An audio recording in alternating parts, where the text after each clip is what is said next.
¿Pueden ver la pantalla? Por favor, confirmar si todos pueden ver con claridad. Sí se ve, ¿no? Bueno. Está en cuadrícula, ¿verdad? Aquí la pantalla pone de la escritoria. ¿Lo ven con claridad? Sí. Bien, entonces, ¿puedo comenzar? ¿O alguien tiene alguna dificultad? No, ya, comenzamos. Aplicación del QID y neurofeedback en el diagnóstico y tratamiento de la salud psicológica. En primer lugar, nuestro objetivo es impartir en este primer curso la parte teórica, pero al final el objetivo es hacer un siguiente curso con todo lo que hayan asimilado en conocimientos en teoría para aplicarlo directamente en un curso ya presencial, porque las condiciones de esta técnica requiere que así sea presencial para poder manejar los equipos y aplicarlos. Primero con pacientes que van a ser entre los mismos primeros los que asistan, y luego al final cada quien traerá un paciente para poder registrarlo, hacer el mapeo y diagnosticar, y luego plantear el protocolo de tratamiento y desarrollar el mismo. Y esa será la segunda parte, por eso que dice no solamente aplicación del UIG, que tiene que ver con el diagnóstico, que en realidad es electroencefalografía cuantitativa, y el segundo, el neurofeedback, que en realidad es retroalimentación o, como le digo yo, regulación de la actividad eléctrica cerebral. Ese ya parte del tratamiento de acuerdo al estado de la persona. No solamente en estados, digamos, con alguna dificultad, sino también para potenciar algunas habilidades, capacidades de las personas que quieran. Por ejemplo, en el sector deportista, esto se emplea hace muchísimos años, y lo emplean en los países más avanzados. Estamos hablando de por lo menos hace 20 años, de 15 a 20 años atrás, que ya lo emplean para focalizar al atleta, al deportista, un objetivo. No, lo emplean no simplemente en neurofeedback, sino lo emplean junto con el biofeedback, que ya hablaremos en alguna oportunidad. En esta semana vamos a ver hoy día 2 puntos: la introducción general, la historia del EEG, del QEEG. En la segunda clase de esta semana vamos a ver señales eléctricas del cerebro, los potenciales de acción, las medidas de la electroencefalografía, la frecuencia, la amplitud, digamos así, la forma, etc. Y en la última clase de esta semana diremos los filtros conocidos del EEG, los estados mentales asociados, la posición de los electrodos y el sistema internacional 10. Eso es lo que veremos en esta semana. Al final, ¿qué es lo que queremos? Lo que queremos es que cada quien en su actividad profesional, o si es, digamos así, no se desempeña esta actividad, tiene un interés para conocer en la actividad que desempeña, o como persona que de repente está aplicándose esta técnica. Y también les sugiero que todos nos apliquemos esta técnica, porque es la única manera de poderla conocer en realidad, porque si no, usted no va a poder adivinar cuál es el estado del paciente, ni cómo se está sintiendo, ni cómo puede lograrlo. Y eso es muy importante cuando uno quiere entrar a esta tratamiento. Si uno no lo ha experimentado, le va a ser muy difícil tener alguna idea de qué es lo que tiene que hacer el paciente o experimenta el paciente para lograr los objetivos y cómo orientar. Lo primero, la primera figura superior izquierda, podemos nosotros verlo, que es una figura quizás conocida por todos, que es el registro de una actividad eléctrica que hacemos cuando queremos de alguna manera detectar algún compromiso orgánico cerebral o un compromiso cerebral.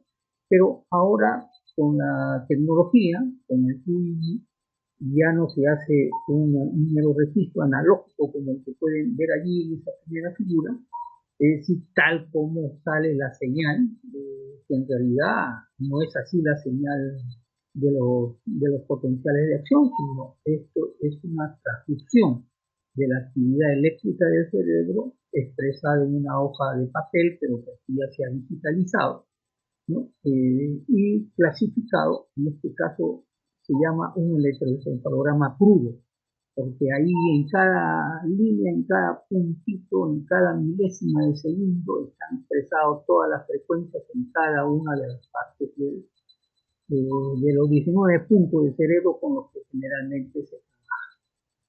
Una vez que se tiene ello, bueno, ya esto se aplica una fórmula que se llama la fórmula de Fourier, y a partir de eso tenemos una serie de cálculos que se traducen en la tabla de amplitudes en un rango de frecuencias, como pueden ver a la derecha. Pero no es simplemente esa tabla de amplitudes.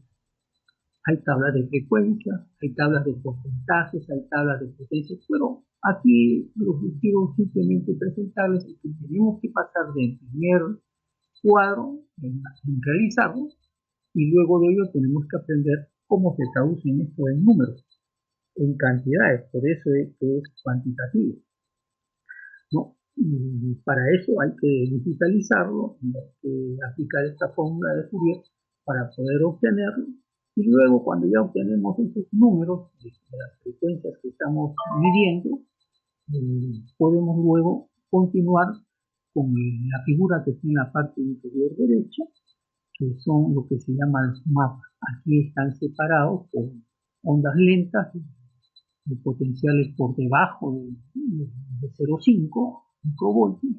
Después están las frecuencias de más, de las cuales ya hablaremos, las de etcétera, etcétera. Y luego de ahí, cómo esta lectura de este mapa, ¿no? La lectura de estos cuadrados, la lectura de este registro electroencefalográfico, puede llevarnos después a decir, bueno, es que esta persona presenta generalmente o frecuentemente, o lo que estoy viendo que tiene como relevante tales o cuales síntomas, como aquí se expresan, ¿no? Cómo van definiendo, cómo podemos llegar a esa conclusión. Y finalmente, una vez que ya tenemos qué es lo que tenemos que trabajar, por ejemplo, en este caso, hay mayor ansiedad y hay mayor insomnio, ¿no? Luego sigue la depresión con algunas ideas alternativas, positivas de esta persona. Y entonces, ¿cómo de ahí podemos ahora plantear el protocolo de tratamiento que vemos en la foto que está en la esquina inferior izquierda?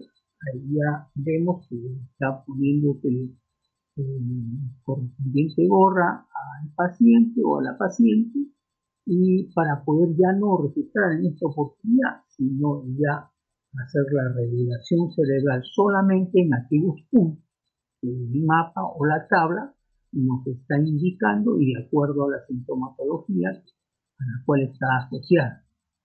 Y cómo esto puede ayudar a la persona al final, que si se asocia a una técnica terapéutica eficaz, cómo lo puede ayudar a, digamos, en el menor tiempo posible, a lograr su estabilidad, digamos así, el sentirse bien, en un mejor estado de salud, ¿no? Esto es lo que vamos a ver básicamente en el curso. Todo este sistema nos va a exigir que pongamos lo mejor de nosotros, que estemos muy atentos, porque todos los datos aquí son muy...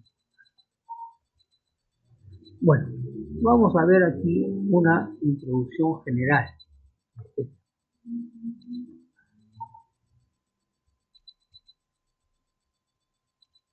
Dice, las nuevas tecnologías de imágenes cerebrales están proporcionando información sobre anomalías estructurales y funcionales en pacientes con diversos trastornos.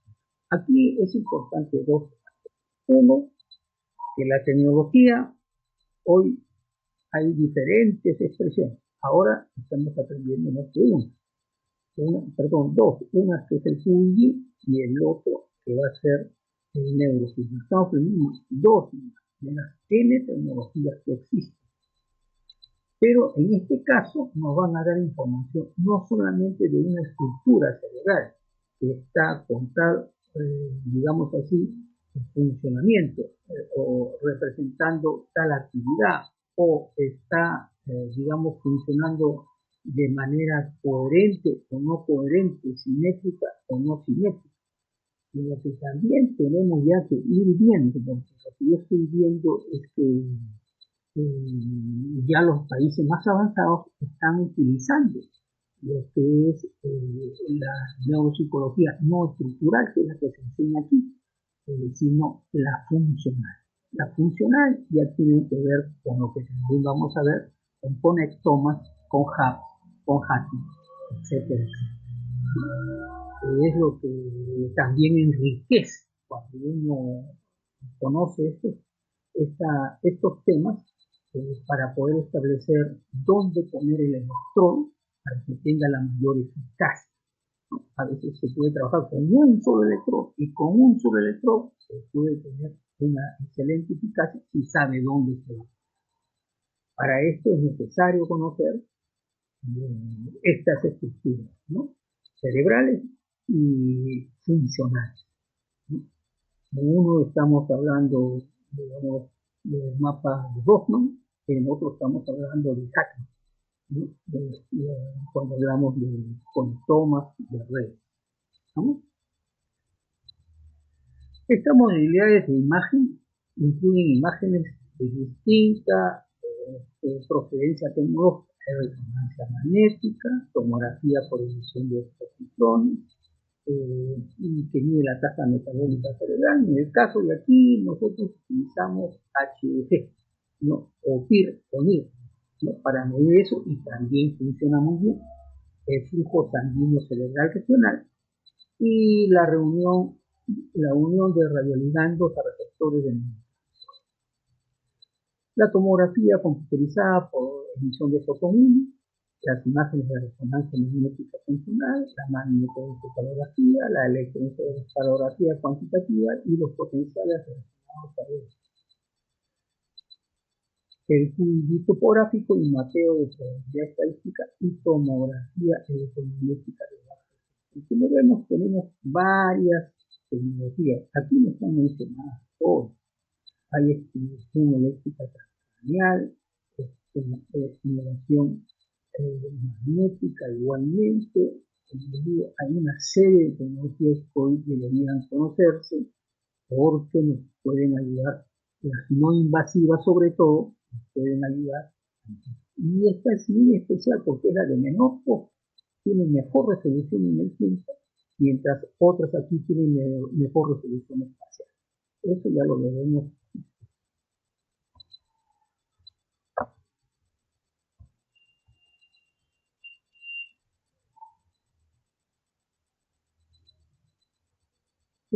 Hace como aproximadamente 10 años atrás, los estudios que se hacían con el QIG no eran muy creíbles. Hoy ya disponemos de más de cerca de 800 papers y donde se han demostrado las correlaciones dentro de con estos mapas con distintos patrones de actividad eléctrica cerebral asociados a determinadas tendencias o inclinaciones o desviaciones estándar que correlacionan con algún tipo de patología. Igualmente, no solamente con algún tipo de patología, sino también se han establecido algunos patrones cerebrales que tienen correlación con alguna, si uno quiere desarrollar una determinada actividad cerebral, atención, modo, etc. Los métodos de QI y RT brindan a los psiquiatras un conjunto de herramientas no invasivas que son capaces de evaluar cuantitativamente la actividad educada y el reposo del cerebro con una sensibilidad y una resolución temporal superiores a las de cualquier otro método. Una imagen, por ejemplo, algo que podemos quizás todos conocer, una tomografía o una resonancia, tiene mejor resolución espacial, es decir, nos puede captar puntos más finos, estructurales, es decir, de una zona de la actividad cerebral o virtual. Pero en cuanto a resolución espacial, ellos no son mejores que el QI. el QID lo supera a todos. Es una resolución superior. Es decir, ¿por qué? Porque mientras los otros son como unas fotos que se definen por píxeles, y esos píxeles a mayor resolución son mejores, el QID tiene su característica que le capta a uno su actividad funcional milésima a milésima de segundo, lo que no pueden hacer los otros con la calidad que tiene el QID. Por eso es que son bastantes empleados. Es más, el costo de los otros sistemas es mucho mayor que el QID. Y el manejo, el aprender a manejar también es de mayor, digamos así, exige una mayor preparación de lo que exige el QID. Por ello, por todas esas facilidades, se podría decir que tenemos a la mano esta tecnología como para usarla como apoyo en nuestro diagnóstico y en nuestro tratamiento. Hoy día se conoce que los trastornos de ansiedad, depresión, demencia, trastornos obsesivos compulsivos, incluso algunos no totalmente la esquizofrenia, pero sí bastantes características de la misma, la demencia, el trastorno obsesivo compulsivo, etc. Y también los trastornos por déficit de atención, de aprendizaje, etc., están asociadas ya a patrones, digamos, de actividad cerebral. No todos, digamos, están asociados a determinado patrón, pero sí ya hay características generales. Uno de los objetivos que tenemos aquí como curso, por el cual se está difundiendo a un costo realmente simbólico toda esta tecnología aquí en el país, es porque uno de mis objetivos es formar gente que pueda luego integrar grupos de investigación, que el país se pueda nutrir haciendo justamente el mapa cerebral normal de las distintas regiones de nuestro país que nosotros no tenemos. ¿No? No se ha hecho ese estudio acá, y entonces eso sería un aporte tremendo, pero para esto se requiere profesionales que estén cualificados, que conozcan bien esto, que sepan entenderlo bien. Ese es uno de los objetivos principales que se tiene que hacer, ¿no? Entonces, para poder establecer todo este mapa que nos puede ayudar en distintos campos, en el campo de la educación, en el campo de la clínica, en el campo del trabajo, en el campo de potenciar capacidades de los niños, etcétera. Con esto se podrían hacer muchas de esas actividades, pero requerimos ese patrón. Ahora nos valemos de los patrones internacionales, pero si tuviéramos posibilidad al final de tener, bueno, de todas las personas que se han inscrito, todos están capacitados, todos son amantes de la ciencia y puedan involucrarse en alguna investigación, sería magnífico. Sería un excelente fruto de investigación en distintas áreas. ¿No? Ustedes conocen que la psiquiatría receta habitualmente medicamentos. Estos medicamentos, sea porque facilitan o sea porque neutralizan o bloquean la disponibilidad de transmisores, afectan al funcionamiento normal del cuerpo, pero de manera muy general, no son específicos.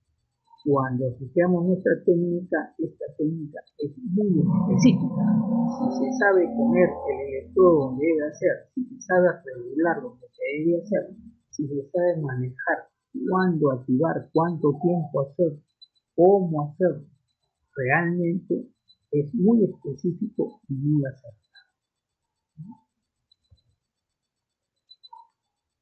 En la mayoría de los casos, incluso cuando nos envían pacientes, son pacientes que ya generalmente han pasado por psiquiatría,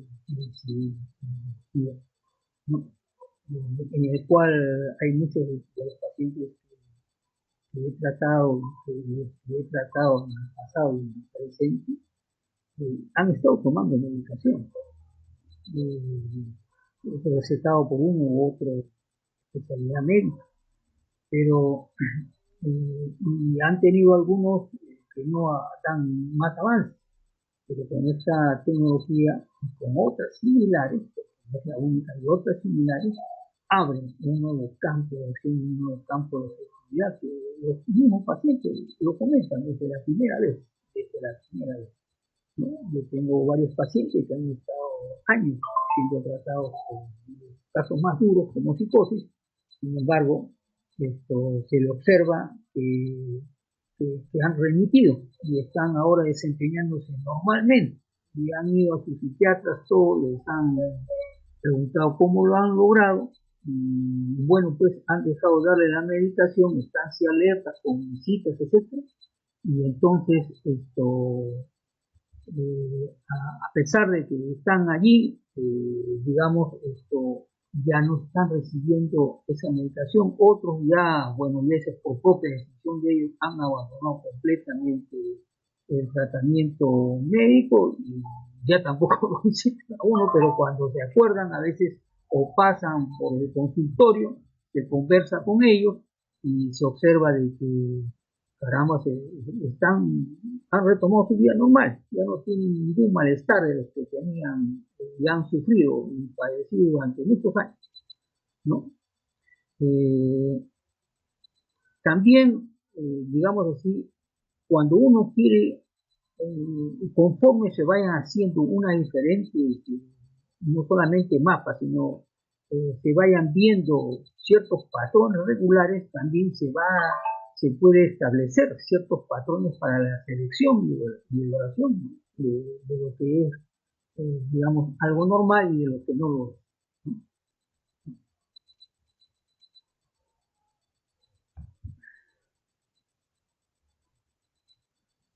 En la época actual, mucho hablamos de tratamiento con evidencia y eficacia. Bueno, estos elementos tecnológicos nos ayudan enormemente en estos aspectos. ¿Por qué?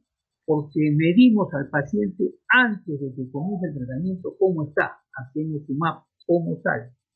Durante cada sesión vamos midiendo cómo va avanzando y al terminar se recomienda, bueno, por el mismo trabajo que se hace se va sabiendo dónde va quedando, pero sí se recomienda que al final se haga otro mapeo para ver en todos los aspectos en los que han mejorado el paciente. Algunos lo hacen lo del final, otros no, otros ya como se sienten bien, se sienten, digamos así, ya mejorados, incluso ya dejan el tratamiento, ¿no? Hay algunos que no cumplen incluso con todas las sesiones y ya lo dejan porque ya se sienten bien, pero después de un tiempo, a veces vienen otros, han revivido ya años y años y ya están, al menos del tiempo que yo tengo trabajando, están muy bien y ya no tienen mayor malestar cuando he tenido la oportunidad de comunicarme con ellos.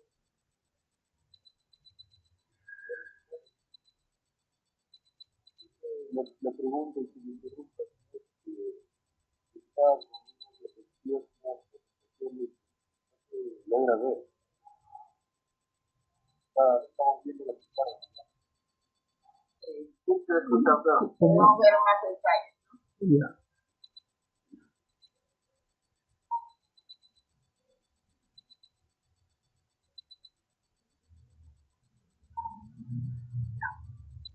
En cuanto al QI, en antes vimos la figura de la electroencefalografía. Para esto se ha creado unos algoritmos. Uno de ellos muy importante es el de Fourier, ¿no? Y ahora existen una serie de grandes empresas fabricantes de equipos de QEEG y de neurofeedback en el mundo. Existen muchos. Dentro de ellos también hay estos quienes representan a una tendencia o a otra, pero eso ya son aspectos más que todo comerciales, ¿no? Y existen también otras empresas que hacen este QEEG de manera automática. Claro que nada, eso es un costo cómodo, te lo digo porque lo he vivido varios años. No es un costo cómodo. Entonces, y limitan además aún el uso de los mismos. Entonces, esto es importante, como ya existen estos algoritmos, se han creado empresas de software En el caso de que yo he desarrollado mi propio software para poder desarrollar mis cálculos, etcétera, ¿no? Me ha costado tiempo, pero lo he logrado y en base a eso los desarrollo. Pero lo que sí observo es que cuando uno logra hacer esta lectura e interpretación, entonces ya se vale más que de los datos básicos, uno los puede entender y uno los puede relacionar unos con otros y a simple vista puede darse cuenta de lo que está sucediendo.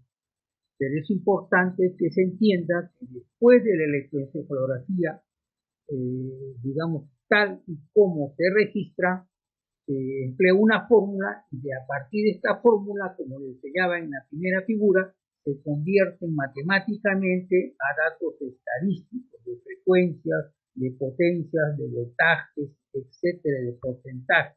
Y a partir de ahí ya obtenemos a través de mapas un código de colores que lo hizo. Y él decía, existen corrientes débiles de direcciones variables que pasan a través de un multiplicador cuando los electrodos se colocan en dos puntos de la superficie externa o un electrodo en la materia gris y otro en la superficie interna. Ya aquí está hablando de dipolos. Este concepto de dipolo se emplea hasta ahora. No se puede colocar un solo electrodo, sino que tienen que ser mínimo dos electrodos para que, digamos, uno positivo y uno negativo. Además, la corriente por lo general está en constante fluctuación. Con esto él nos estaba diciendo que la electricidad que él estaba midiendo no siempre tenía la misma potencia, el mismo volumen, la misma actividad, la misma frecuencia, sino que eran variables, ¿no? Y que estas, digamos así, que a veces observaba él que había fluctuaciones, como también las vemos hasta ahora, y son importantes. Hay grandes fluctuaciones cuando uno hace algún movimiento muscular o cambia el movimiento de los ojos o cambia en el estado mental de uno. Se observan estas oscilaciones y por eso se pueden distinguir una frecuencia de oro. Él lo hizo en animales en 1875. Aquí lo vemos a Richard Taylor y su maquinista, que era el galvanómetro, que era un deflector que estaba hecho con espejos de William Thomson. Entonces él podía, digamos aquí, proyectar mediante este reflector de lentes cómo podía leerse la actividad eléctrica del cerebro, ¿no? Y cómo variaba la altura de las mismas, digamos así, que ahora se conocen como frecuencias, cómo variaba esa actividad eléctrica. Él fue el primero. Luego tenemos que, en realidad fue en 1908, pero recién, porque tenía sus propias dudas, recién en 1913 hace su publicación Vladimir Practich. Era un fisiólogo de la Unión Soviética, era de origen de Ucrania, en ese entonces perteneciente a la Unión Soviética. Él publica el primer registro de electroencefalograma y de potenciales evocados realizados en mamíferos. Luego ya tenemos al primero que realiza este registro en seres humanos. Fue Hans Berg. Y lo realiza en él mismo y con su hijo Klaus, en 1924. Era un neurólogo, un psiquiatra, ¿no? Que también él fue el primero, digamos así, que detectó la primera frecuencia que denominó alfa. Y también descubrió la frecuencia beta. Digamos así, psiquiatra alemán, es considerado actualmente el padre de la encefalografía.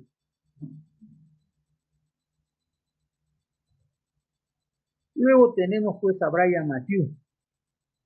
Brian Matthew, ¿no?, captura la actividad nerviosa y permite la nitidez del registro a través de filtros. Antes la señal se leía pero no era tan visible. Él crea 12 tipos. Uno que puede leer la actividad nerviosa y otro que puede amplificarlo diferencialmente. Es decir, cuando hay dos señales similares, él lo que es similar lo anula y lee la diferencia. Y esa diferencia le puede decir si, digamos, la persona por algún motivo tiene alguna asimetría o simetría en lo que está registrando. Este aparato se utiliza hasta ahora en todos los equipos, incluso modernos, digitales, se emplean los amplificadores diferenciales, ¿no? Esto también es importante. ¿Por qué es importante? Porque también nos evita el ruido. Ruido nosotros llamamos a todo lo que puede alterar la señal eléctrica cerebral, un movimiento muscular, un movimiento de ojos, un mal contacto del cable, un movimiento o una interferencia de un equipo celular o radio o lo que fuera, generan ruidos, generan, digamos, artefactos, generan señales que se entremezclan con las frecuencias propias del cerebro y ya no se puede leer y hay que volver a registrar. Entonces, por eso es muy importante lo que este señor creó, el amplificador diferencial que nos permite limpiar las señales para poderlas leer y tener pues un buen registro y a partir de ahí analizar y trabajar. Este es el equipito que él utilizaba del amplificador diferencial, ¿sí?, para poder leer estas señales del electroencefalografía.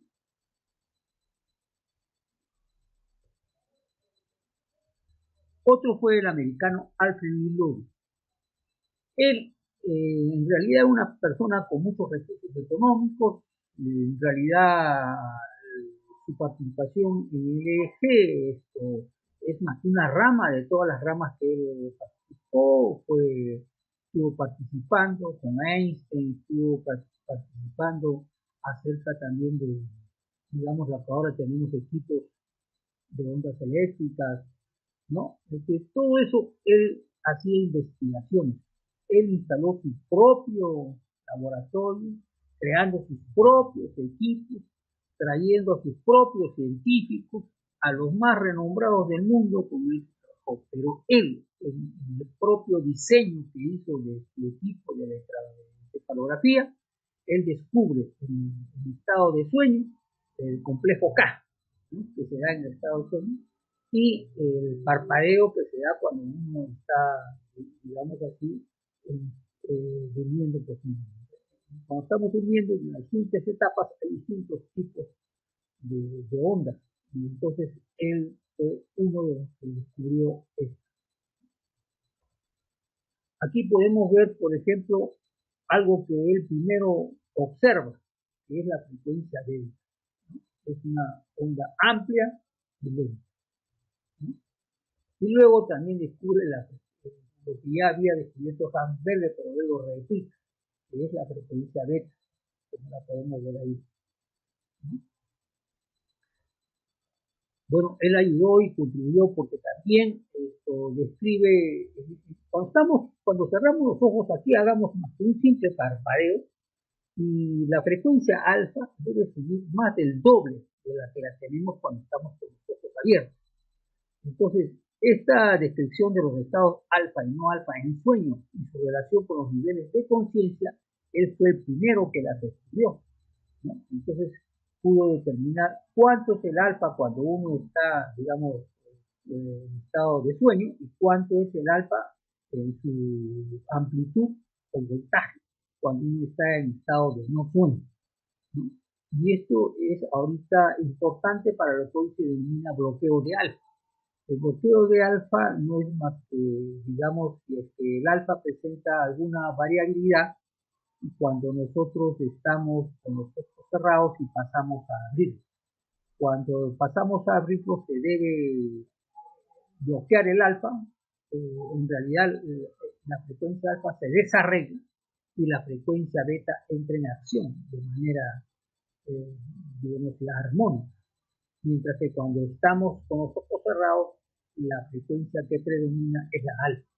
Por el simple hecho de que esto no se dé, es decir, que uno mantenga la misma amplitud de la frecuencia alfa cuando uno está con los ojos cerrados o abiertos, ya tenemos ahí un problema serio. Ya eso, cuando observa eso, ya nos abre una serie de posibilidades. en la zona donde se presente en el cerebro.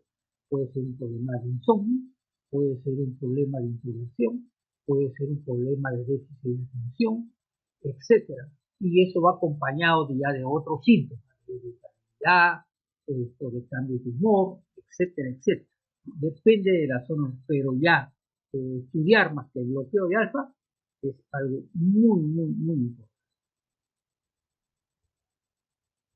Él también, aquí como podemos ver, hace una diferencia en cómo se presentan las diferentes frecuencias de cuando uno está despierto a cuando uno está dormido. Y cómo esto en las distintas puntos del cerebro, aquí indica O2, F4, etcétera, etcétera, o sea, está haciendo una comparación entre el frontal y el occipital. Entonces, cómo se van presentando y qué tipo de frecuencias son las que se presentan y cuál es su intensidad, cuál es su voltaje, ¿no? Su amplitud.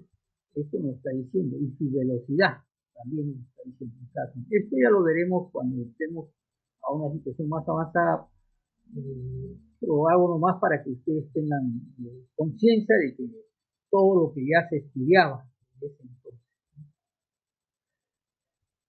Uno de los principios que se utiliza cuando uno hace el neurofeedback y a partir de lo que nace el neurofeedback es el principio de condicionamiento operante y el condicionamiento clásico. Esto a los estudiantes, a los psicólogos, conocen esto. Entonces, él fue uno de los primeros que sin querer, sin llamarlo neurofeedback y sin darse cuenta que lo hacía, pero es uno de los precursores del neurofeedback. Él pudo proyectar esto en una pantalla, ¿no? Y observar cómo el sujeto, al observar cómo andaba su cerebro, el sujeto mismo aprendía a regularlo, ¿no? O se le podía enseñar a regularlo y el sujeto cambiaba de estado. Esto es lo que se hace ahora con el neurofeedback en el tratamiento. Una vez detectadas las zonas problemas, o las zonas disfuncionales, o las zonas irregulares, etcétera, etcétera, lo que se hace al sujeto es proyectarle en la pantalla con un electrodo colocado en un determinado punto. El sujeto puede ver ahí cuánto es su voltaje actual y puede plantearse un objetivo a alcanzar, a cuánto reducir o a cuánto incrementarlo de acuerdo a lo que estaba logrando.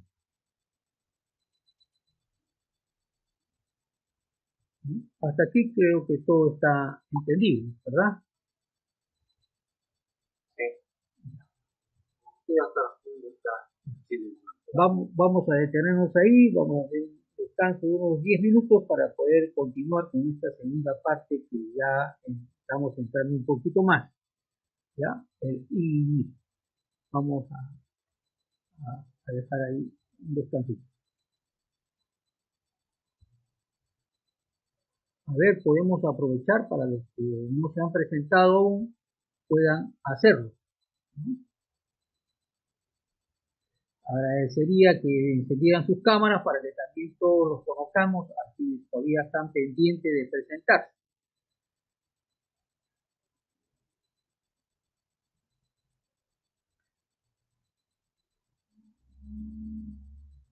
Supongo que nos estarán escuchando, supongo, ¿no? Enzo, Joel, Enzo, ¿no? Misael, Alejandra también creo que alguien nos están escuchando para que puedan presentarse y conocerlos también nosotros. Yo decía que se presenten y se hace un trabajo en grupo, ¿no? Sí, es importante porque de eso al final queremos llegar a eso, ¿no? A hacer compartir experiencias y el aprendido con la temática, llegar a un trabajo, ¿no? Cómo construir esta temática. Así es, sí. Entonces, a ver, ¿quién puede encender su cámara y presentarnos? Aprovechemos este tiempo, conozcámonos. ¿Cuál es nuestro objetivo con este curso? ¿Por qué les ha interesado? A ver, ¿cómo podemos facilitarnos este trabajito? digamos, sí, proceso de hielo, somos profesionales. Ahora, a ver.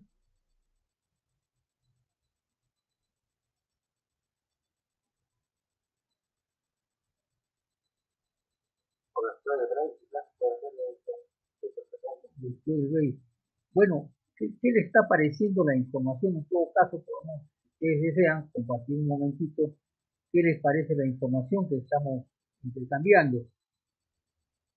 Está muy bueno, doctor, el panorama de los antecedentes de esta moneda que la tecnología nos da, y más adelante ya va a ser ya el diagnóstico según cada patología.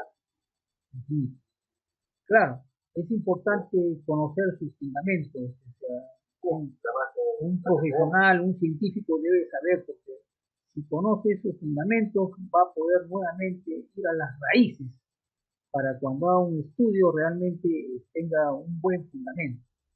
He conocido a muchas personas y muchos cursos de esto cuando yo los estudiaba, que le dan, en general, no le dan todo este fundamento.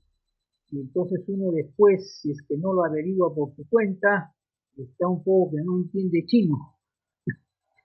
No, claro, después de esta temática tengo que complementarlo con otras fuentes. Claro. Esclarecer unos conceptos, temas. Claro. Por eso que nosotros les puede dar todo este fundamento para que lo sepan bien. Ya en un siguiente curso va a ser todo práctico, todo a los equipos de una vez, pero para eso es importante conocer todo esto. La parte teórica y la parte práctica ya oportunidad que se apertura. Sí. Tomen bien nota de todo esto, aunque todo esto va a estar grabado, para que puedan repasarlo varias veces, porque lo que interesa es que al final aprendan. Todos aprendan bien. Eso es lo que me interesa a mí. No que pasen por agua caliente, no, que aprendan bien. ¿Ah? Para que pueda tener pues personas con las cuales pueda compartir estos asuntos. Es importante entonces.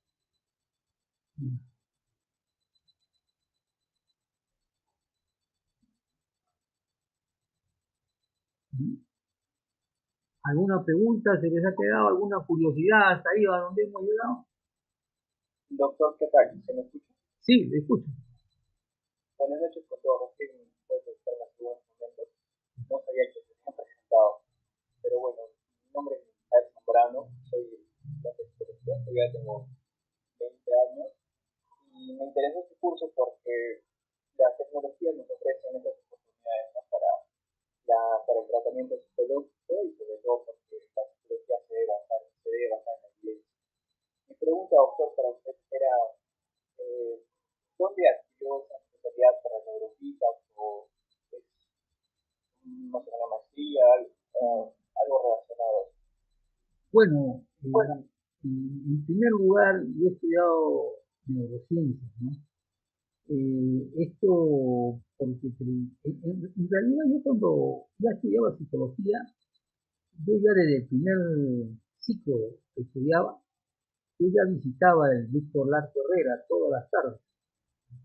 Entonces yo cuando llego ya a uno de los años finales, ya me pareció que el asunto no era seguir por lo que hacían todos mis compañeros que hacían su internado en centros psiquiátricos, yo ya me los conocía todos.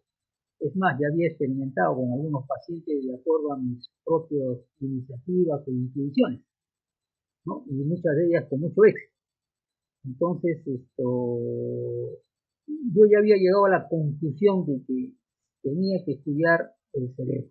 Si no estudiaba el cerebro, yo decía, aquí no iba a avanzar nada.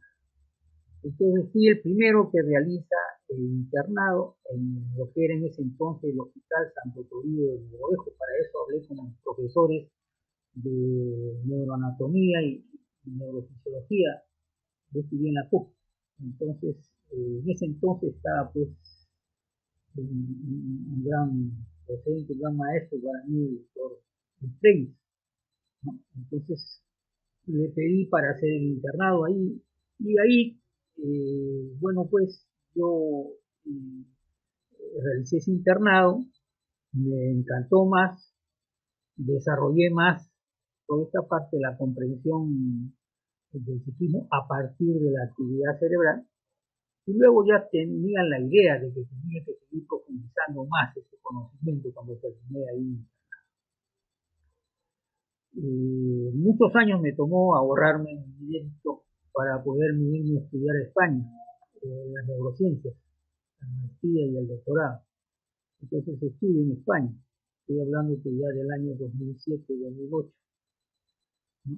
Entonces estudio ahí, y ahí tuve mis primeros experimentos con el cerebro de ratones, ¿no? Entonces, porque ahí cada, digamos así, área, que yo le diría que es 3x4, hay 1000 ratones, ¿no? Y cada área de 3x4. Y cada cuartito de esos es un laboratorio, ¿no? Cada uno de ellos está mutado para esquizofrenia, mutado para depresión, mutado para ansiedad, cada uno de ellos está mutado. Así estudian allá, se estudia así la maestría allá, así se estudia el doctorado, la maestría allá. Y los docentes que van a enseñar, no es un docente que te imparte toda la currícula. En un solo curso vienen los mejores científicos del mundo a enseñarte. Vienen de un país, de otro país, de otro país, y cada quien te deja su paper en su idioma o en inglés. Entonces, cada quien tiene ahí que vérsela cómo hace. Uno tiene que estudiar y practicar ahí en el laboratorio. Luego ya viendo ese aspecto, dije, y si esto ya en mi mente decía, y si esto lo puedo trasladar a seres humanos, ¿no? ¿No? Pero al ser humano no se le puede pues hacer como se hacía ya un lector, que se hacía su huequito en el cráneo y se ponía mismo en la masa encefálica del animal, ¿no? Habían ratones y habían monos. Entonces, y se registraba y se veía la actividad eléctrica en pantalla, todo eso se veía. Y se enseñaba la conducta y se veía cómo se reflejaba, y se mapeaba todo eso en ese entonces, ¿verdad? Entonces ya de ahí comencé, luego que terminé, a averiguar más profundo, y ahí me entero de la existencia de lo que es el neurofeedback. Y sin saber mucho me compro mi maquinita, pues yo mismo me compro mi maquinita de Europa, me la traigo, y me traigo mi maquinita de Europa, que me costó mucho hacerla llegar a este país. Una se perdió en la aduana porque no querían hacer pesar. Y esas maquinitas no son cómodas, menos para mí, con una economía, pues, digamos así, de hace muchos años, estoy hablando del 2012. Hasta que tuve que viajar afuera y yo mismo traer la maquinita. Tuve que irme a Europa y traer la maquinita. Y para eso la maquinita la había llamado de unos amigos que tenía allá en España por los cursos que había seguido, y entonces ellos me guardaron la maquinita como más de un año. Y hasta que ya pude viajar, comprar para mi pasaje, sin ir para allá, comprar mi maquinita, y ya pues comencé a hacer yo mis propios ensayos con mi propia cabeza primero. Con mi propia cabeza y mi equipo de cómputo y mi televisor. Comenzaba a hacer mis propios ensayos conmigo mismo. Después lo que ocurría conmigo, iba experimentando, lo pasé a mis pacientes ahí en el hospital de Lampa. Bueno, no sé si conocerán Lampa. Lampa es una provincia en Puno, en las alturas, a 3.850 metros sobre el nivel del mar. Entonces, ahí he trabajado yo como 20 años. Entonces, ahí comencé a hacer mis primeros experimentos. Y ya cuando ya había avanzado, seguía buscando información hasta que encontré información tanto en España como en México, como en Estados Unidos, como en Rusia. Entonces comencé a averiguar a todo dónde, quién me podía enseñar, hasta dónde habían avanzado. Hubieron varios, pero era ya situación de costo. Y en ese aspecto encontré lo más cómodo para poderles pagarlas todas las clases, que no son cómodas. Lo que ustedes están recibiendo ahorita es un regalo prácticamente por año nuevo, ¿no? Entonces realmente ahí estudié.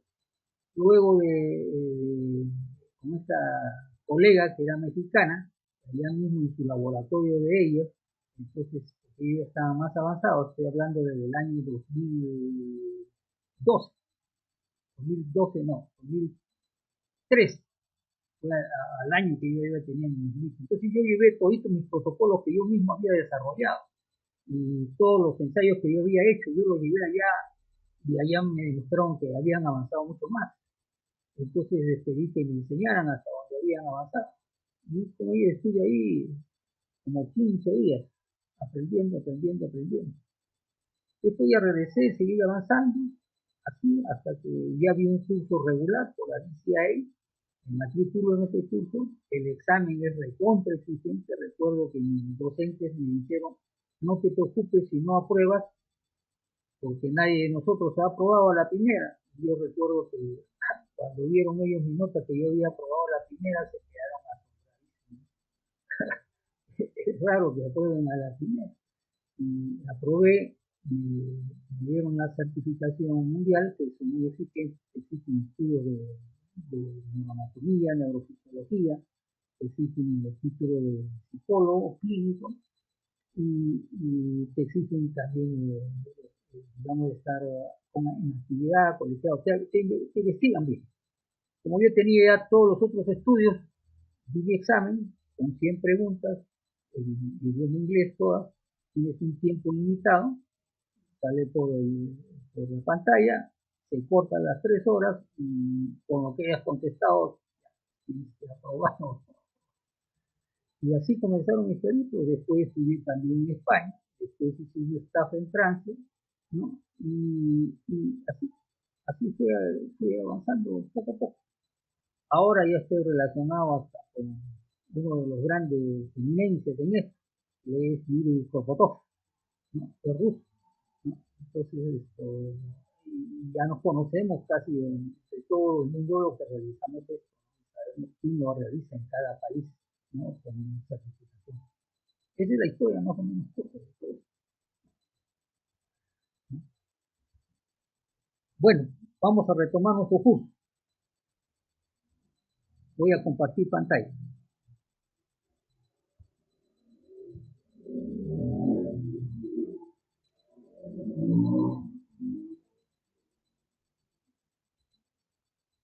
¿Pueden ver? Sí, ¿no? Ya, correcto. Voy a poner. Sí. Ya.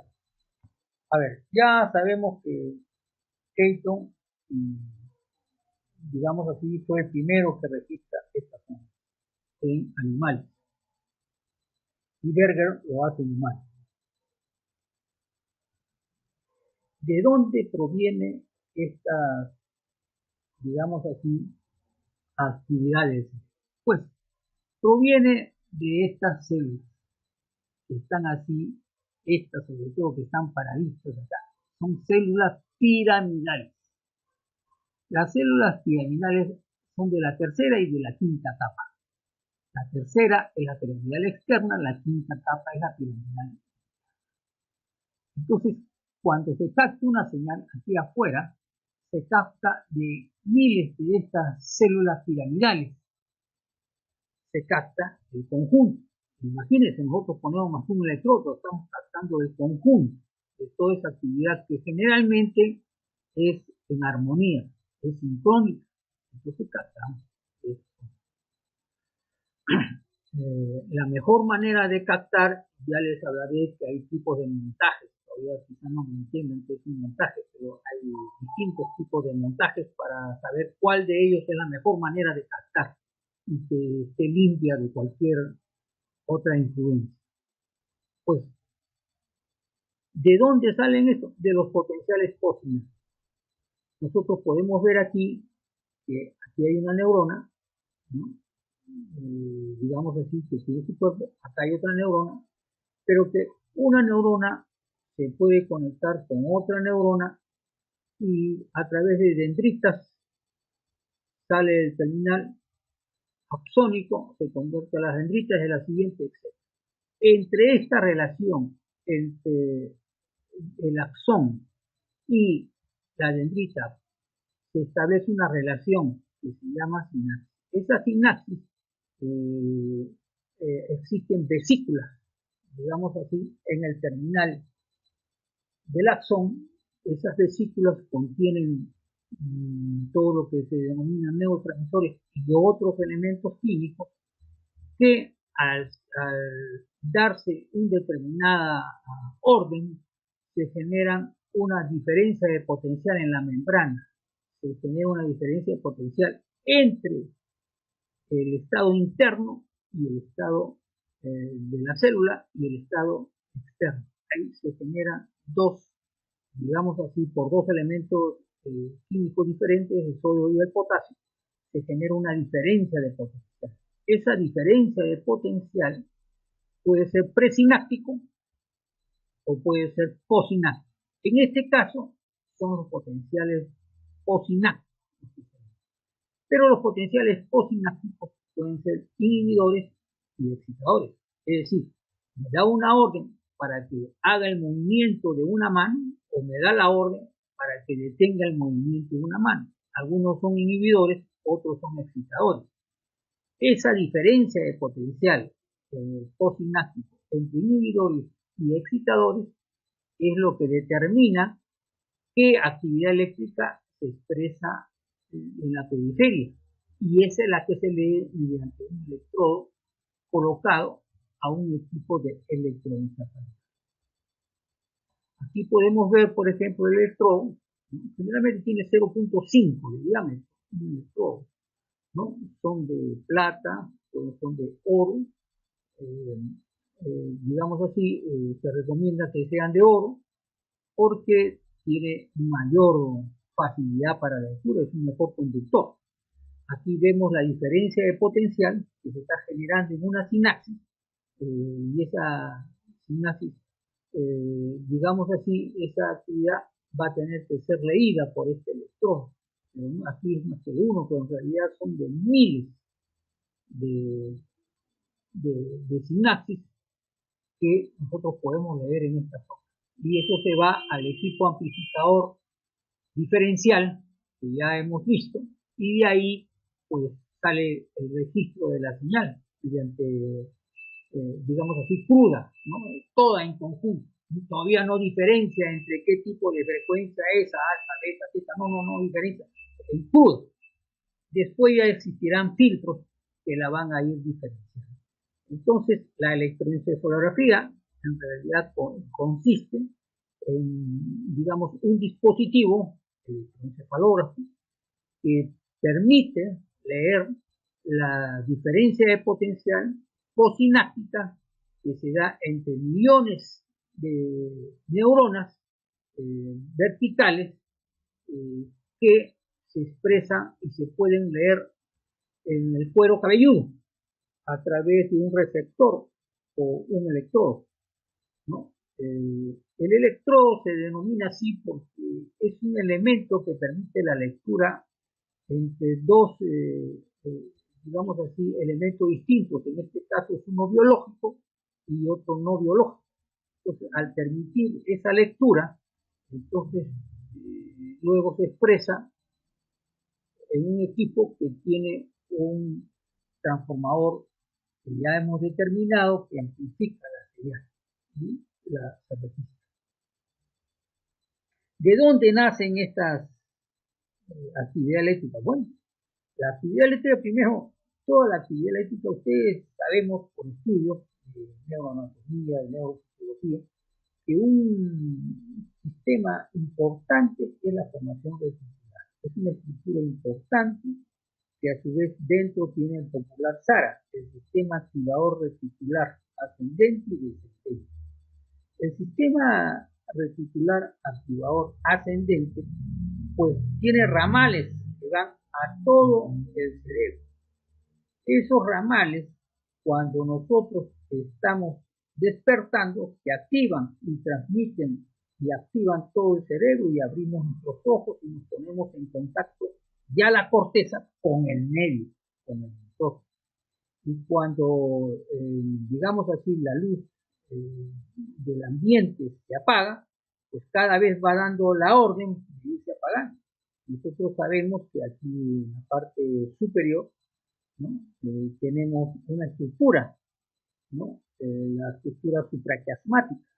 esa estructura supraplasmática recibe la luz del sol y genera lo que hoy día también se estudia bastante, que son los ritmos circadianos. Entonces, esa estructura da la orden también hacia la glándula pituitaria para que esta, a su vez, cuando ya se apaga, y sobre todo en los niños, en los jóvenes, generalmente hasta los 12, 13, 14 años, es para que segregue la melatonina, que a su vez va a una serie de órganos, etcétera, etcétera, etcétera. Ya hablaremos en alguna oportunidad de todo eso, porque también es importante que se sepa todo eso si se quiere dar una buena atención, tanto no simplemente con esta metodología, sino también con las técnicas psicoterapéuticas. Entonces, esto hace que se active o desactive la corteza. Entonces, al despachar esa actividad es porque las neuronas en su contacto sináptico han activado potenciales postsinápticos. Entonces se dice que un sistema de la cual nacen las frecuencias que nosotros podemos leer mediante el equipo de electroencefalografía, estas frecuencias eléctricas, se dice que hay una ramal que está modulada por circuitos retículo, talámico, cortical. ¿No? Retículo, talámico, cortical. ¿No? Y es parte del mayor sistema límbico, que es la vía ahí nace. También tenemos un segundo punto, que es otro circuito. Este circuito, digamos así, tiene que ver con estructuras del sistema ya límbico.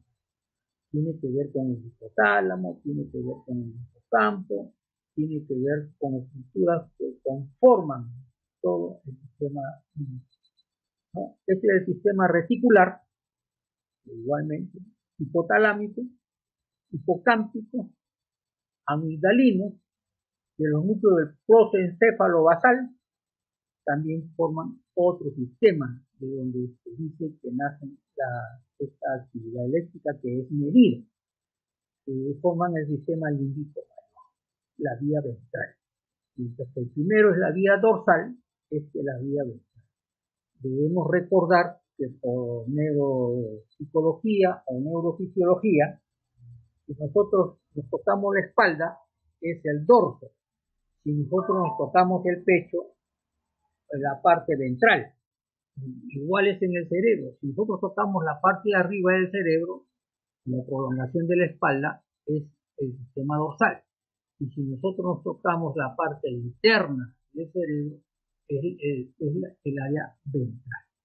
Entonces, hablamos del área dorsal como primer sistema, activado por la formación reticular, y segundo, igualmente activado por el sistema de activación reticular, el sistema ventral. Ese es de donde nacen estas frecuencias. El tercer sistema es el conocido como córtico cortical. En el córtico cortical tienen que ver todas las redes que unen un lóbulo con otro a través de fascículos o redes que se unen, sean del mismo hemisferio o interhemisféricas, ¿no? Sean del mismo hemisferio o interhemisferio, pero a nivel de corteza. Debemos recordar que la corteza tiene un diámetro mayor de 6 milímetros y puede llegar en algunos casos hasta los 3 milímetros, ¿no? Entonces debemos recordar que cuando hablamos de estos fascículos o redes córtico-corticales, estamos hablando ya no de conexiones, digamos, que nacen desde la base de la actividad cerebral, sino están naciendo a nivel de la corteza cerebral, en esa capa de 6 milímetros a 3 milímetros. ¿Cómo se enlazan entre ellas ipsi-hemisféricamente o interhemisféricamente?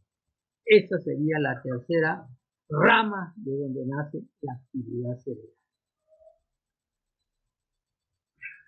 Bueno, hasta ahí lo que es la electroencefalografía y su origen. Dijimos que los avances también se ha dado a través de aplicando la fórmula de Fourier, entonces que nos permite leer vectores en diferentes dimensiones. A partir de ahí se crearon cálculos que han dado lugar al cuadrito ese que vimos también en la primera figura, donde hay una serie de números, ¿no? Y a partir de eso, ya a los números mismos nos dice que estamos transformando los diferentes vectores de lectura, estamos transformándolo en cantidades numéricas, es decir, en la electroencefalografía cuantitativa. Este procesa la actividad eléctrica registrada ya en una grabación de tipo analógico que ha sido convertida a digital, utilizando una computadora. La misma computadora que utilizamos diario la podemos emplear, ¿no? Siempre y cuando esté en buenas condiciones y tenga la suficiente, digamos, espacio para poder guardarla. Y estos se procesan con varios algoritmos. Luego ya tanto se ha leído que ya se cuenta con un bagaje, digamos, archivado de base de datos, donde se han establecido operaciones normativas a nivel internacional y donde se sostiene que no hay diferencias a pesar de que los rasgos étnicos sean diferentes. Y entonces a partir de esa normatividad, ¿no? Se han creado desviaciones estándar y donde han salido otras normas estadísticas como por ejemplo el Loretta, Loretta, etcétera, etcétera, para poder medir a cuántas desviaciones estándar está un depresivo, está un ansioso, está uno que tiene características hiperactivas, o etcétera, etcétera. Entonces, a partir de ahí, la regulación consiste en ponerlo dentro del rango normal. Este es un sistema, hay varios sistemas. La información que la tenemos ahí en el QI es interpretada y utilizada como una herramienta clínica para evaluar la función cerebral y para realizar un seguimiento de los cambios en la función cerebral debido a diversas intervenciones.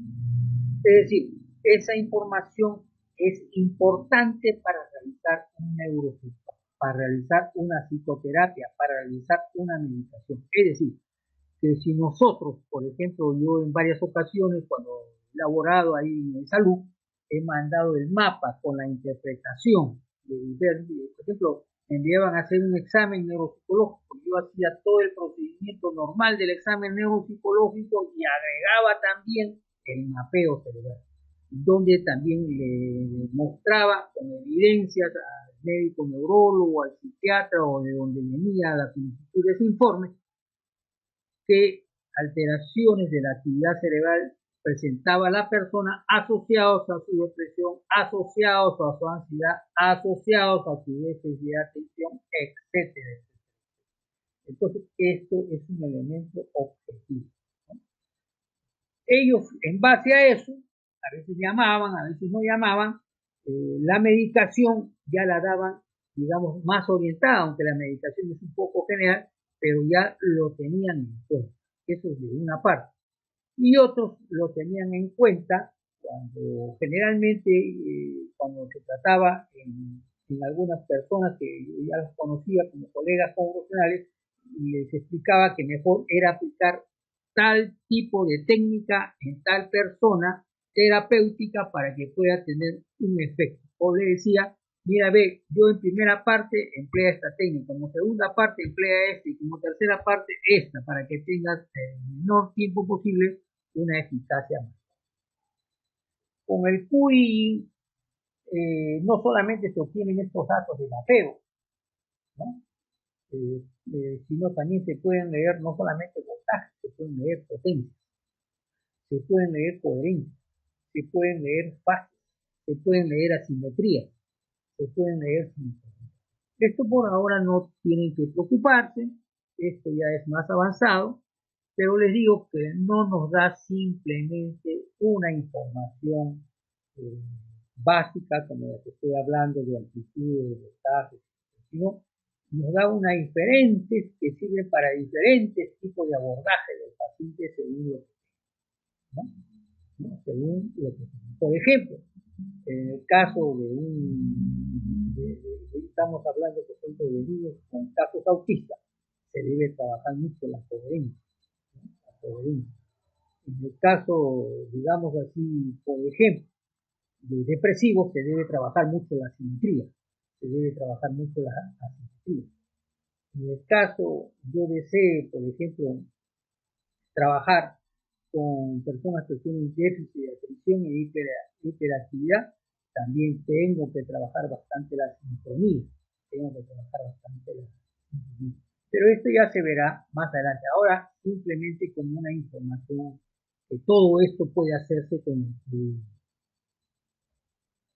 Aquí, por ejemplo, tenemos un resultado de una técnica que se llama Z-Score, pero que se hace en base al QG. Pero este es un análisis de Z-Score. Se sacan estadísticamente la normativa Z y a partir de ahí, de la primera, segunda, a partir de la tercera desviación estándar, comienza el tratamiento. Aquí estamos viendo, en este primer, estoy poniendo el puntero, estamos viendo asimetrías, aquí estamos viendo coherencias y aquí estamos viendo fases, ¿no? Mientras que aquí estamos viendo potencias relativas y potencias absolutas. Son cosas que ya se ven cuando ya uno tiene toda la base, pero para que se vea cómo podemos obtener y cómo a través de este código de colores tiene muy activado y tiene en déficit de activación. Y aquí estaría el Z-Score, el Z. Entonces aquí el objetivo sería cómo hacemos para que todos estos mapas se pongan de este color, ¿no? Cuando tienen, por ejemplo, aquí en esta zona occipital, en TZ, tienen rojo. ¿Cómo aquí puede tener una dificultad de alfa? Esto, pero ¿qué pasa? Porque esta persona, estando con los ojos cerrados, como indica acá, tiene exceso de high beta, y high beta es una frecuencia que debe estar presente cuando uno tiene un gran susto. Pero esta persona, ¿cómo va a dormir tranquila si tiene la parte occipital high beta? Esta persona no debe dormir menos. Esta persona debe tener interrupciones de dormir. Entonces, porque está demasiado activado. El high beta es bueno que funcione cuando tengo un miedo real, pero no es bueno que funcione cuando estoy con los ojos cerrados, no tengo ningún estímulo. Sin embargo, este sujeto tiene el high beta ahí activado. Entonces, eso no lo deja que descanse profundo, ¿no? Sin embargo, la actividad delta, cuando estoy en un sueño profundo, en este caso no tiene que tener sueño profundo, sino tiene los ojos cerrados, pero la vemos que la actividad delta está en la parte medial, está en la parte medial interhemisférica, ahí está. Y justo en esa zona queda el cíngulo, y el cíngulo tiene que ver pues con qué hace el cerebro cuando está descansando, ¿no? ¿Qué hace el cerebro cuando no está haciendo nada, ¿no? Entonces aquí entra digamos, una actividad que se llama DNN, que ya después explicaremos. Entonces, y esta zona está lentificada. Entonces, de acuerdo al código de color, está en -4. Quiere decir, nuestras 4 desviaciones estándar está aquí. Es como si la base de la actividad del cerebro, es como si esa actividad que viene desde la formación reticular no tuviera mucha potencia, no tuviera mucha fuerza, como si el sujeto pudiera pues levantarse un poco encerrado en sí mismo, sigue en su mundo, no se conecta con el exterior y va a tener poder. Entonces, aquí podemos ver pues como en un simple mapa podemos ver una serie de lecturas que depende del estado en el que fue tomado y también de la edad del sujeto. Entonces, la electroencefalografía cuantitativa es lo que se denomina el mapeo cerebral. Esto es una herramienta que ayuda en la evaluación. Bueno, es una evaluación en realidad, pero en este caso, así como los neurólogos utilizan la ecografía cuantitativa para evaluar patologías neurológicas como epilepsias, TEC, etcétera, nosotros la utilizamos para evaluar, digamos, estados mentales y asociados a los diferentes estados de la salud psíquica de las personas. a menudo denominada mapeo cerebral. Es una herramienta de evaluación utilizada para medir la actividad eléctrica en la corteza. No es invasiva. Se accede a sus ondas cerebrales a través de la tecnología digital conocida como interfaz cerebro-computadora y se analiza mediante una base de datos normativas. Base de datos, vuelvo a repetir, importante que en Perú, con ustedes formándose en esta técnica, se puedan desarrollar excelentes equipos de investigación y se aborde. Tendríamos tenemos trabajo que realizar enorme, porque eso sería más que el primer trabajo, nada más la base, porque aquí saldrían pues enormes cantidades de trabajo que puedan ayudar a la población cuando queremos activar memoria, cuando queremos activar atención, cuando queremos activar funciones ejecutivas, cuando queremos que las personas estén más contentas, más alegres, que sean más eficaces, etcétera, etcétera. Podríamos ayudar un poco, ¿no? Entonces, esto se utiliza en el caso nuestro para diagnosticar condiciones de salud mental y proporcionando un medio de evaluación estadística de la actividad eléctrica cerebral en la corteza. Bueno, hasta ahí nos quedaríamos hoy día en lo que es esta del QIG. No sé si tienen alguna pregunta que hacer. Aquí, por ejemplo, mientras van formulando sus preguntas, podemos ver que también cuando hacemos un buen mapeo, podemos también obtener el ORETA. ¿El ORETA qué significa? Tomografía de baja resolución. En la tomografía de baja resolución, en los distintos cortes que nos dicen, ¿no? Nos dice la profundidad, desde qué profundo está esa actividad, en este caso disminuida, o en otros casos podría estar sobreactivada. ¿Desde qué profundidad viene? ¿Desde dónde está viniendo esa actividad que está alterada? ¿No? Aquí, por ejemplo, estamos viendo, en este caso, la actividad de 1 a 3 frecuencias, 1 a 3 Hz, la actividad más lenta, más baja, ¿no? Y en este caso, lo estamos haciendo con los ojos abiertos. Miren, ve cómo esta persona, a pesar que está con los ojos abiertos, tiene actividad delta, o sea, la actividad que debe estar cuando está durmiendo, ella lo tiene con los ojos abiertos en todo el hemisferio prácticamente izquierdo y parte del frontal derecho, ¿no? Aquí lo estamos viendo. Y entonces eso nos explicaría si esta persona tiene alguno de estos problemas que estamos viendo aquí, ¿no? Que tiene que ver con la presión arterial, con el anticipo para recibir un refuerzo, para la toma de decisiones, para la empatía, para el control de impulso, etcétera, etcétera, ¿no? Y aquí tenemos los series de síntomas, porque si tiene toda esta parte lenta, entonces es abúlico. Puede tener dificultades para resolver conflictos, puede tener inestabilidad emocional, inacción, etcétera, porque tiene pues justo el hemisferio izquierdo lentificado. Es un cerebrito que está soñando estando despierto, ¿no? Eso es lo que nos está indicando, y de ahí sus problemas, ¿no?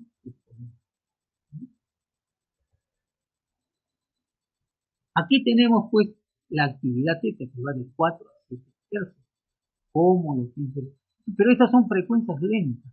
Entonces, pero también vemos que y generalmente la frecuencia lenta, cuando está muy invasiva, a pesar de estar con los ojos abiertos, también nos trae una serie de problemas. Generalmente el teta, cuando es mayor que el beta, nos trae pues ansiedad, ¿no? Pánico, delusiones de percepción, como dice, baja motivación, migraña, ¿no? Dolores crónicos, ¿entiendes? Porque el sujeto está más en contacto consigo mismo, no está en contacto con el afuera, puede estar con nosotros comunicando, etcétera, pero en el fondo el sujeto lo hace a partir de ensimismamiento de su mundo interno, sus imágenes mentales, todo lo que él tiene y que prácticamente deciden su accionar, sus estados emocionales, su pensar, etcétera, etcétera. Así lo estamos viendo.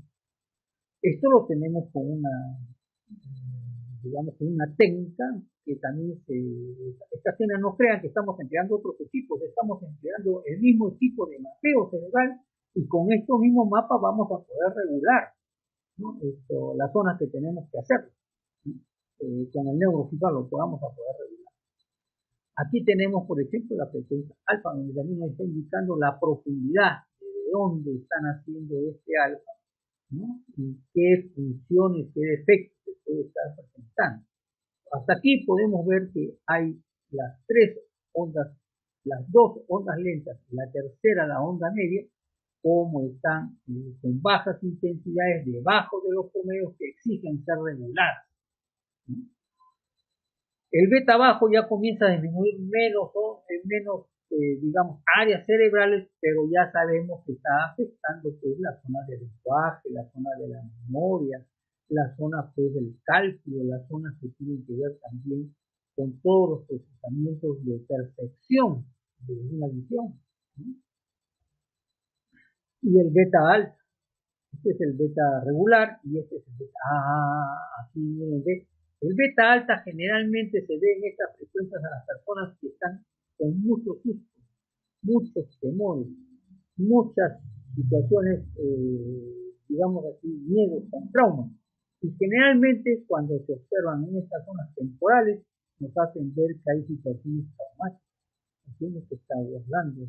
Entonces esto se puede regular, al regular el beta alto se regula, se baja la intensidad y entonces al bajar la intensidad el mismo sujeto se va experimentando más tranquilidad, deja los sobresaltos, deja todo eso y se va mostrando más atención.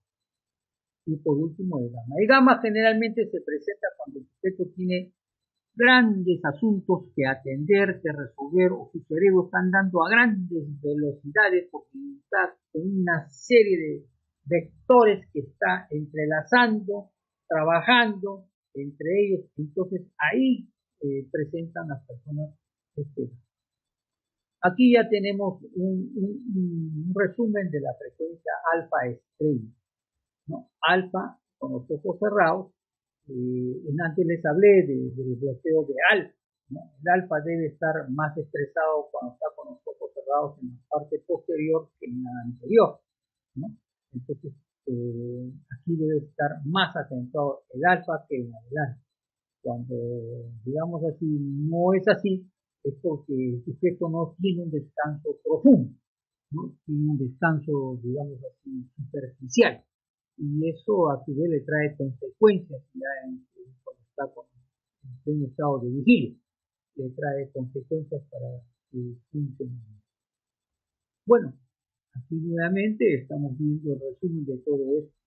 Aquí ya, luego de hacer un QI, ya se extrae si el sujeto presenta algún indicador por uso de sustancias o hasta qué grado está lo más significativo el problema de esta persona, problemas de memoria, problemas de insomnio, déficit de atención, con hiperactividad, depresiones, etcétera. Y en base a esto se trabajan los protocolos de tratamiento y se sabe, de acuerdo a los mapas que hemos visto, en qué zona hay que trabajar. Bueno, esto ya lo veremos, señales eléctricas del cerebro, esto lo veremos el día de miércoles. Ya tenemos que entrar a profundizar. Para eso requerimos que todo esto primero, pues lo tengan más o menos claro para poder avanzar. ¿Alguna pregunta?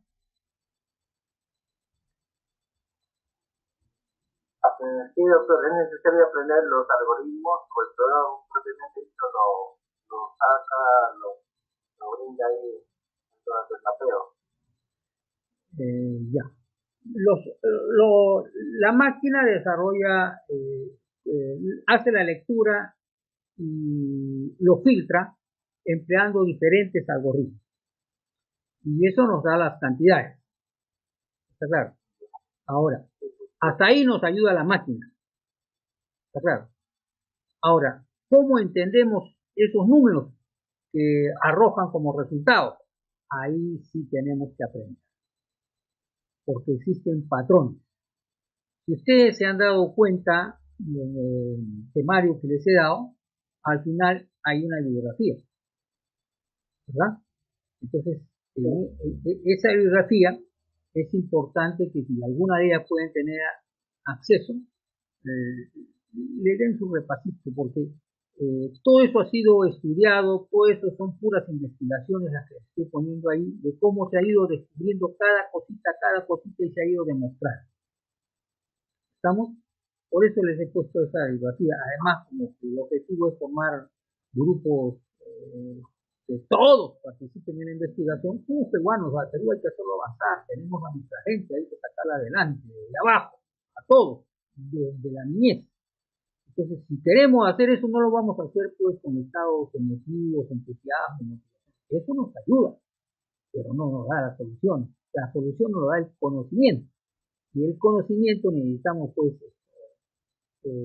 digamos así, estudiar todo esto para poder ayudarnos. Ahora, si lo acompañamos en la motivación, si lo acompañamos, mejor, mejor. Pero es importante el conocimiento. ¿Okay? Uno de los problemas nosotros que tenemos en el país es que se hace intervenciones, pero con bajo conocimiento científico.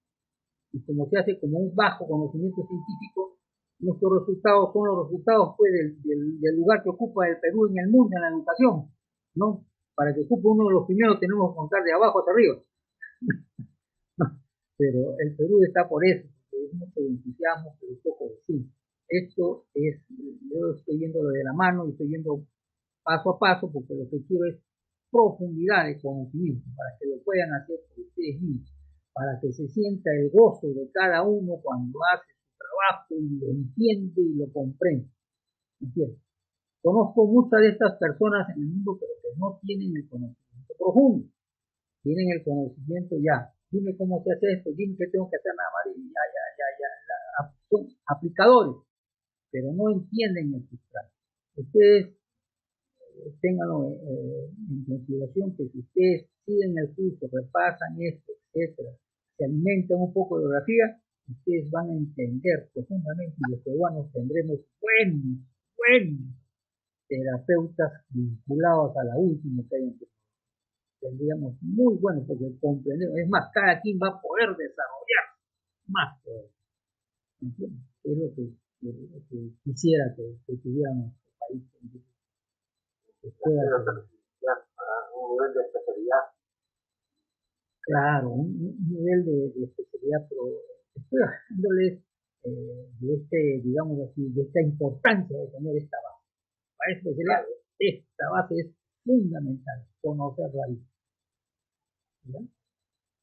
¿Alguna otra inquietud, alguna otra preguntita? ¿Está claro o está oscuro? ¿Ah? A ver, denme un feedback. ¿Cómo lo encuentran? ¿Claro o oscuro? ¿Estoy explicándoles esto adecuadamente para que me puedan entender o estoy explicando de una manera inentendible? Es importante que yo reciba ese neurofeedback, ese feedback de ustedes para poder mejorarlo para el día miércoles, para poder entender, porque el miércoles ya entramos, después de esta base, entramos ya en materia. Justamente quería comentarlo. Muy interesante y no solamente quedamos en eso, sino en la parte de la aplicabilidad, de cómo lograr la mejora de los cambios en las personas, ¿no? Decir, aplicarlo nos ayuda a nosotros en la vida y para ayudar a conocer. Justamente en ese proceso que estamos, poco a poco cada uno de los años vamos a ir aprendiendo con el conocimiento que nos estamos compartiendo, ¿no? Eso es lo que quería comentar. Poco a poco. ¿Alguien más? Si desean decirme algo, enciendan su micrófono, que creo que Rafi quiere hablar, pero no le escucho su micrófono.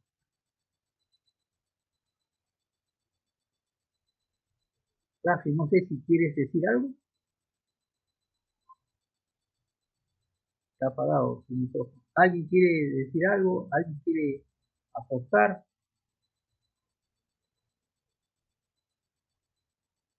Ahí, ¿te escuchan? Ahora sí la escucho, Rafi. Ya, ¿qué tal? Como que se acopla el sonido, tiene como un sonidito abajo, no sé si todos los que todo el rato, al vez he visto que usted está, lanzando por un lado y el whiteboard está por el otro lado, al vez que el whiteboard interfiere el audio, se le cuesta escuchar a eso, hay como un ruido de fondo. A ver, esto, necesitamos un feedback de todos, a ver si comparten con Rafi que están escuchando alguna interferencia, lo que nosotros decimos algún artefacto. Ya, ¿están escuchando eso? Sí. Se escucha un poco, sí. Yo también escucho Un ruidito. como un grillito que suena. A ver, Y el audio está bastante entrecortado. el audio está entrecortado, ya. Eso va a tener, esas cosas interrumpan nomás cuando vean, observen así, porque si no vas a perder de escuchar lo que estoy diciendo. Ya, a ver. Estoy levantando la mano y no me hace soltar. Es que estoy, cuando yo estoy con la diapositiva compartiendo pantalla, no los veo a ninguno. Disculpa, Verónica, pero no sé. Y me doy cuenta ahora porque tampoco veo tu imagen ahorita. Abajo estás. Ya. Pero dime, Verónica, dime, ¿en qué te puedo, a ver, un poco de este conocimiento, a ver, esclarecer? No, yo también escucho un ruidito que es como una especie de que se repite y la última media hora. Ahorita estoy escuchando un ruido. Ahorita estoy escuchando algo así. ¿No? Sí estoy escuchando. Ahora, no sé si procederá del mío o de dónde procederá, no lo sé. Pero veo a varios que tienen el micro apagado, ¿no? Entonces debe ser del mío, ¿no? ¿Usted tiene abierto el whiteboard? No, ¿Abiertos al mismo tiempo? no, es que yo lo único que tengo abierto es la comunicación con ustedes. No tengo otro. Sí. Algo se acopla, por eso suena como una interferencia, literalmente como los artefactos. Sí, pues, como los artefactos. Así es. Por eso le decía, el único equipo que tengo aquí a mi mano es este, por si acaso. Este es el mismo, el eléctrico, que lo tengo por si acaso alguno quisiera saber cómo es el equipo, etcétera, etcétera. ¿Cuál usa usted? ¿El Nexus o cuál? No, ese es el Brain Master. ¿No? Sí. No, ese es el equipo, ¿no? Es el equipo Discovery 24, es de 24 canales. Wow.